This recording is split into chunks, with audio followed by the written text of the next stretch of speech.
काचो तहसील में चंबल चामला नदी के संगम किनारे मगदनी गांव बसा है। चंबल चमला नदियों का संगम स्थल त्रिवेणी, जहां पर भगवान परशुराम के पिता महर्षि जन्मदग्नि ने तपस्या करी थी। महर्षि जन्मदग्नि जो कि सप्तऋषि में से एक थे, उन्हीं उसी मान्यता अनुसार वर्षों पूर्व जो है नवग्रह मंदिर की स्थापना करी, जहां पर चारों ओर से नवग्रह देवताओं की प्रतिमा स्थापित है। बता दें कि यहाँ जो भी भक्त आते हैं उनकी मनोकामना पूर्ण होती है। यहाँ एक चमत्कारी कुंड भी है जो कि परशुराम जी की जन्मस्थली जाना भाव कुटी में कुंड की तरह यहाँ भी है, जिसका पानी कभी भी नहीं सूखता। चाहे चंबल चमला नदी पूरी सूख जाए, लेकिन कुंड में पानी सदैव रहता है। शनिश्चरी अमावस्या का मेला जैसा लगता है। मंदिर के चारों ओर खुली जगह त्रिवेणी संगम स्थल, वह विष्णु के अवतार भगवान परशुराम जी के पिता महर्षि जन्मदग्नि सिद्ध पुरुष की तपस्या स्थली है।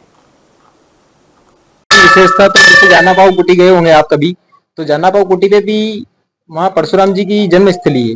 तो वहाँ पे परशुराम जी का जन्म स्थली है, तो वहाँ पे पानी, वहाँ पे जमदग्नि जी की जब पानी रहता है वहाँ ऊपर, जब ऊपर गए होंगे तो पानी कभी खत्म नहीं होता है। ऐसा ऐसा सिस्टम यहाँ पे भी है।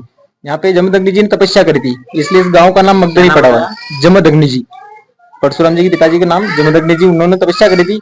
तो उन्होंने तपस्या करी, यहाँ पे एक कुंड बना हुआ है, जो उस कुंड में कभी पानी नहीं खत्म होता है। नदी सूख जाती है मगर कुंड नहीं। नवग्रह मंदिर ये अपने ऋषि जन्मदग्नि है ना, अपने परशुराम जी के पिताजी ऋषि जन्मदग्नि जी, उनकी तपोभूमि है। यहाँ उनकी तपस्या उन्होंने करी थी और ये उनकी तपोभूमि है। इसी तपोभूमि पर इनका नवग्रह मंदिर का निर्माण किया गया। कितना पुराना मंदिर है ये? 50 से 60 वर्ष। और शनिचरी अमावस्या सोमती अमावस्या को भीड़ लगती है और जनता का आवागमन ऐसा रहता है जैसे कि मतलब जनता का सैलाब उठ रहा है। आज हम खड़े हैं काचो तहसील के गांव मगदनी के अंदर, और मगदनी एक वो प्राचीन स्थल है जहां पर एक तपोभूमि बताई जाती है कि यहाँ पर तपो के द्वारा ऋषि मुनि ने और इस नवग्रह मंदिर की स्थापना की थी। तो यहाँ पर जो नवग्रह मंदिर की स्थापना है, यहाँ पर बताया जाता है कि हर शनिवार के दिन विशेष लोग दर्शन करने आते हैं और यहाँ पर एक मेला सा लग जाता है।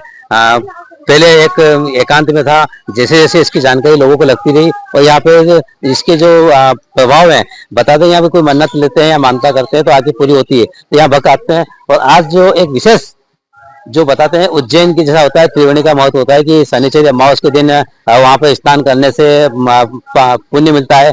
ऐसे ही महत्व एक इस छोटे से जगह का है।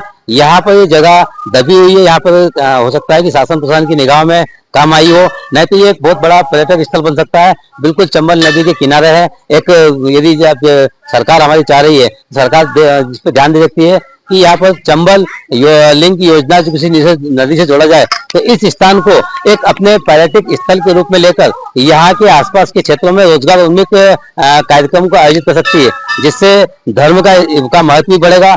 इस जो तपोभूमि है, तपोभूमि के महत्व की भी जानकारी हमको यहाँ मिलेगी और महत्व बढ़ जाता है कि चंबल चामला का यहाँ संगम मिला हुआ है। संगम का अपने हिंदू शास्त्र में बहुत बड़ा महत्व माना जाता है, इसलिए जगह का महत्व ज्यादा बढ़ जाता है। और सोमवती अमावस्या के दिन शनिवार का दिन होता है, तो नदी के किनारे संगम में स्नान करने से कई जन्मों का पुण्य उदय होता है। इस हिसाब से लोग यहाँ भीड़ भी लगती रहती है। ये जो मंदिर बहुत पुराना है और बताते हैं ऋषि के तब का है, तो शासन प्रशासन को यहाँ पे यह गांव ऋषि के नाम से है। नहीं, वो ऋषि के नाम से है, लेकिन शासन प्रशासन इस पे यदि एक पर्यटक स्थल, तीर्थ स्थल बन सकता है, यहाँ पर इसके उठाव आने से यहाँ पे रोजगार की संभावना है। हाँ, तो प्रशासन ध्यान ही देता ही नहीं है ना। नहीं, 10 किलोमीटर में भीकमपुर है, यहाँ दोनों मिला के एक अच्छा क्षेत्र बन सकता है, विकास भी हो सकता है खाते और नागदा तहसील का। प्रशासन और राजनेता ध्यान दे तो कुछ विकास हो सकता है।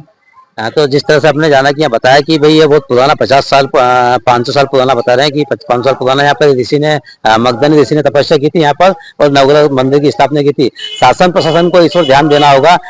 जो डॉक्टर मोहन यादव की सरकार है, वो पर्यटक स्थल के रूप में, तीर्थ स्थल के रूप में उभर के सामने आ सकता है और यहाँ पर खाचो नागदा विधानसभा का एक रोजगार उन्मुख तीर्थ स्थल बनकर उभर के सामने आ सकता है। ऐसे बात कैमरा पर्सन कुलदीप के साथ चंद्रभान सिंह खाचो।